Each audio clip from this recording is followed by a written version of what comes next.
Hello my little family, চলো আজ তোমাদের আবার একটা নতুন জায়গা থেকে ঘুরিয়ে নিয়ে আসি। আজ তোমাদের যে জায়গাতে নিয়ে যাব সেটা মোটামুটি বাঁকুড়া জেলাতে যারা থাকো তারা মোটামুটি সবাই ঘুরে চলে এসেছো। হ্যাঁ হ্যাঁ বাবা, আমি মুকুটমণিপুরের কথাই বলছি। বাড়ি থেকে বেরিয়ে একটা ফাঁকা জঙ্গলের রাস্তা পার করে আমরা বাঁ দিকে টার্ন করেছিলাম মুকুটমণিপুর যাওয়ার জন্য। আচ্ছা, তোমাদেরকে একটা সিক্রেট কথা বলে রাখি, তোমরা কি কেউ জানো যে মুকুটমণিপুর যাওয়ার পথেই কিন্তু আমার বাড়ি। আচ্ছা, এসব কথা এখন বাদ দাও, ওখানে পৌঁছে একটা ফ্রেশভাবে ইন্ট্রো নেওয়া যাক। হেই গাইজ, গুড ইভিনিং তোমাদের সকলকে।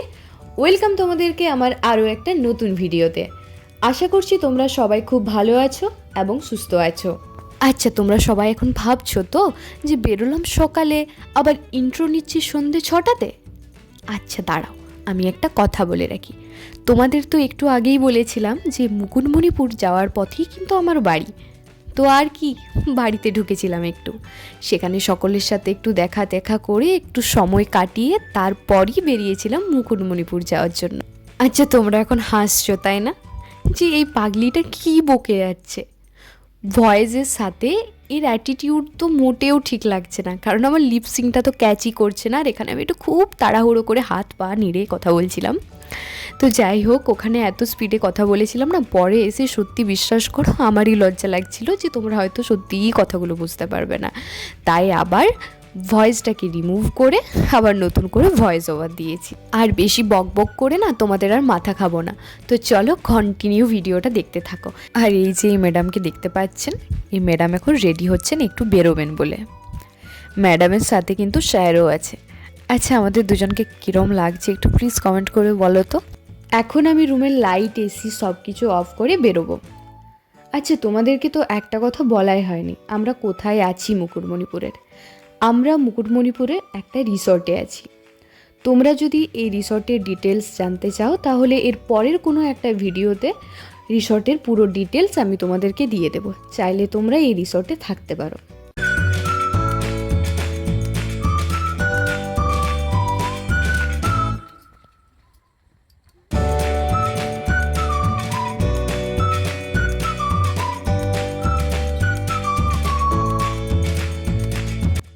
এই যে মিস্টার এখন গাড়ি বের করছেন বেরোবো বলে। আচ্ছা, ততক্ষণে আমি তোমাদের একটা জিনিস দেখিয়ে দিই। রাত্রিবেলায় রিসর্টটা দেখতে ঠিক কীরকম লাগে সেটাই আমি তোমাদেরকে দেখাবো।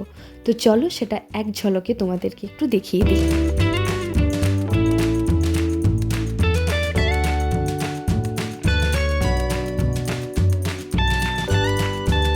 জানো তো, এই রিসর্টটা আমার ভালো লাগার একটাই কারণ ছিল, কারণ এই রিসর্টের মধ্যে প্রচুর গাছ রয়েছে।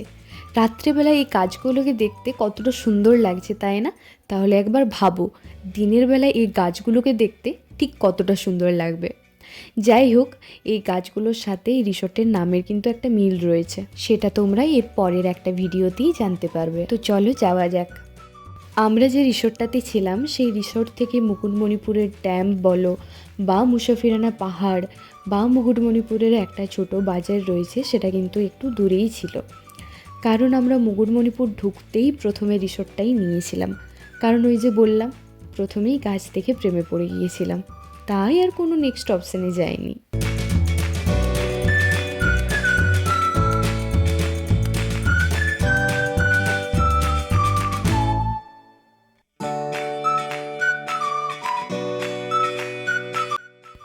এই যে এটা হচ্ছে নদীর ওপরের পাড়। আমরা নদীর ওপরের পাড়েই দাঁড়িয়েছিলাম। দেখো রাত্রেবেলা ফাঁকা জায়গাটা কি সুন্দর লাগছে দেখতে বলো। সকালবেলা এলে কিন্তু খুব ভিড় থাকে, কিন্তু রাত্রেবেলা একটু ফাঁকা থাকে। শীতকালে আরও বেশি ভিড় থাকে, কিন্তু আমরা যেহেতু গ্রীষ্মকালে গিয়েছিলাম তাই আর অতটা ভিড় ছিল না। নদীর পাড় থেকে উঠে এসে আমরা এখানে কিছু সুন্দর সুন্দর দোকান ছিল, সেই জিনিসগুলোই দেখছিলাম। আমরা যখন গিয়েছিলাম ওই যে বললাম গ্রীষ্মকাল ছিল, সেই জন্য বেশি দোকান খোলা ছিল না। কিন্তু তোমরা যদি শীতকালে এসো তাহলে কিন্তু প্রচুর সুন্দর সুন্দর জিনিস পেয়ে যাবে, সব রকমের জিনিস পেয়ে যাবে। কিন্তু দেখো আমরা যখন এসেছিলাম তখন শুধুমাত্র 1টা থেকে 2টো দোকান খোলা ছিল, কিন্তু তোমরা যদি শীতকালে আসো তাহলে কিন্তু এখানে সব দোকানগুলোই খোলা থাকবে। এই যে ছেলের একটু ঘুরেই খিদে পেয়ে গেছে, যেখানেই যাবে জানো তো চায়ের প্রতি একটা আলাদা ভালোবাসা আছে ওর। যেখানেই যাবে সেখানে চা না হলে ওর চলে না। আর আমি হচ্ছি বিপরীতটা, আমি একদমই চা খেতে ভালোবাসি না। তোমরা হয়তো অনেকেই হাসছো যে চা খায় না আবার বাঙালি। হ্যাঁ, আমি একটু সত্যিই চা খেতে ভালোবাসি না গো। জানো তো, চা খেতে খেতে না একটা জিনিস দেখে মনটা সত্যিই খারাপ হয়ে গিয়েছিল। আমরা মানুষরা না কতটা অমানবিক। এই যে কুকুরটাকে দেখতে পাচ্ছ, কোনো একজন এই কুকুরটাকে মেরে তার পা ভেঙে দিয়েছে। কুকুরটাকে দেখে এত কষ্ট হচ্ছিল না, বলে বোঝাতে পারবো না। আমরা মানুষরা তো মুখে বলতে পারি আমাদের খিদে পেয়েছে, আমাদের ব্যথা লাগছে, এরা তো কিছুই পারে না। এমনকি এরা কখনো খাবার পায়, আবার কখনো খাবার পায় না।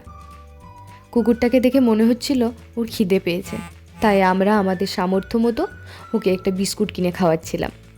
তোমাদের কাছে আমার একটাই অনুরোধ, তোমরা যেখানেই যাও যদি এরকম কিছু দেখতে পাও, তোমরা তোমাদের সামর্থ্য মতো খাওয়ানোর চেষ্টা করবে।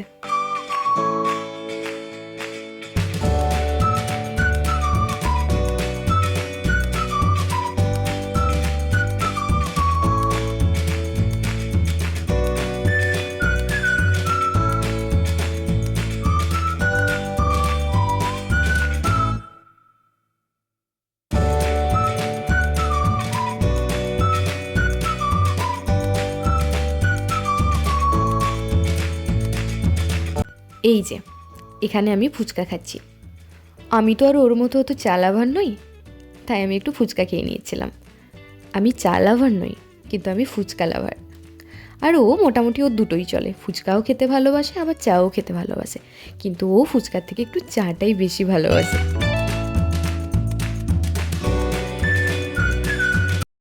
ফুচকাটা খেতে মোটামুটি ভালোই ছিল। ঠান্ডা ঠান্ডা বাতাস বইছে, সাথে হালকা একটু গরমও আছে।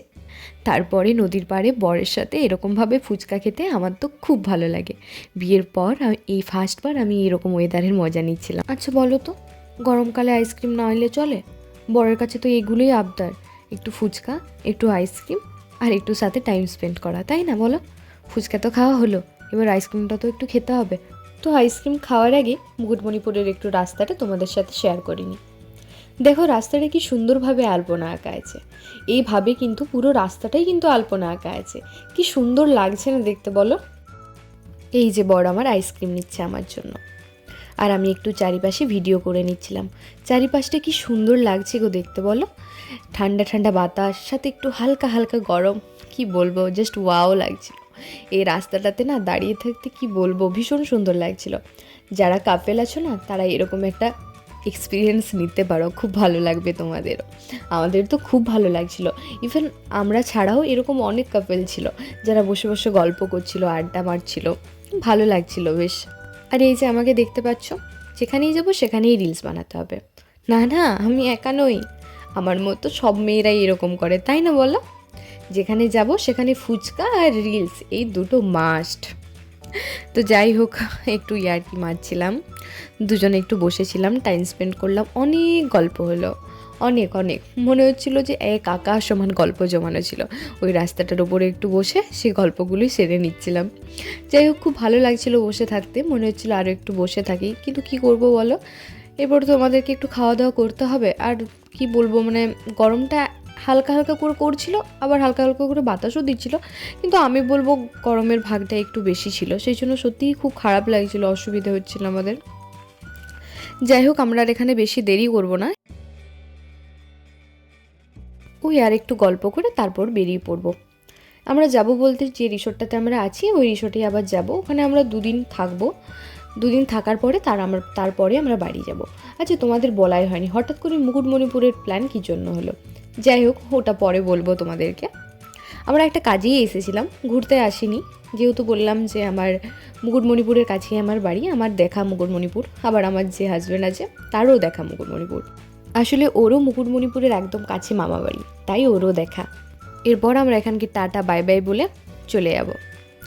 যাই হোক, তোমাদের একটা জিনিস দেখাই, দাঁড়াও। এই গাছটা দেখো, কি সুন্দর লাগছে দেখতে, লাইটটা কি সুন্দরভাবে এসে পড়েছে গাছটার ওপর, তার জন্য গাছটা আরও বেশি সুন্দর লাগছে দেখতে।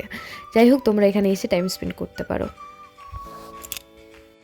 আমরা জাস্ট এই মাত্র রুমে পৌঁছালাম।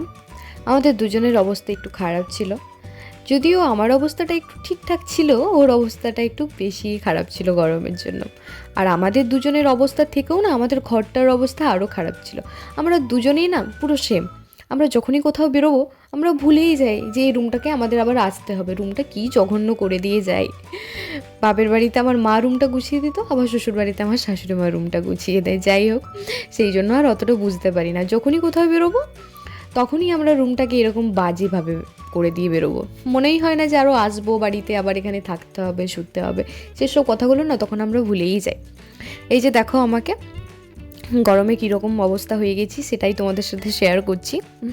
ওই যে বললাম না তখন খুব স্পিডে কথা বলেছিলাম গো, তার জন্য পরে ভয়েস ওভার দিতে হচ্ছে। আমি ওকে একটু জিজ্ঞেস করে নিচ্ছিলাম যে কী গো বলো, ঘুরে এসে কেমন লাগলো তোমার রাত্রেবেলা। ও আর কিচ্ছু বলতে পারেনি গরমে, শুধু এটুকুই বলো জায়গাটা সুন্দর সময় কাটানোর জন্য। যাই হোক, চলো তোমাদের সাথে ডিনার করে দেখা হচ্ছে। চলো তোমাদের সাথে ডিনারটা একটু শেয়ার করে নিই। এখানে হয়েছে রুটি, চিকেন, দুটো পেঁয়াজ, আর পাশে আমারটা রয়েছে ঢাকা দেওয়া। তো চলো খেয়ে নিই, তারপরে তোমাদের সাথে কথা বলছি। এই যে আমাদের দুজনের এখন খাওয়া দাওয়া কমপ্লিট হয়ে গেছে। চিকেনটা না কি বলবো, খুব সুন্দর হয়েছিল গো, প্রেমে পড়ে গিয়েছি চিকেনটার ওপরে। তো যাই হোক, একটা সমস্যা হয়েছে, এই রুমটাতে জল আসছে না। দুপুরবেলাও এই সমস্যাটা হয়েছিল, ভেবেছিলাম রাত্রেবেলা হয়তো ঠিক হয়ে যেতে পারে, বাট হয়নি কোনো কারণের জন্য। তো সেই জন্য রিসর্টের কর্তৃপক্ষরা বলেছে না আরেকটা রুমে শিফট করতে। কিন্তু আমার এই রুমটা খুব পছন্দ হয়ে গিয়েছিলো, তো আমি ওনাদের বললাম যে রুমটাতে আমি এটাতেই থাকবো, জলের সমস্যাটা যদি একটু ঠিক করে দেওয়া যায় তো করে দিন। তো ওনারা বলেছেন রাত্রেবেলা আর হবে না, কালকে সকালে। তো সেই জন্য শুধুমাত্র রাতটার জন্য আমরা আর একটা রুমে শিফট করেছিলাম। সেরকম কিছু নিয়ে যাইনি ব্যাগ ট্যাগ, শুধুমাত্র ওই ফোনগুলো নিয়েই গিয়েছিলাম। তো যাই হোক, চলো ওই রুমে গিয়ে দেখা হচ্ছে তোমাদের সাথে।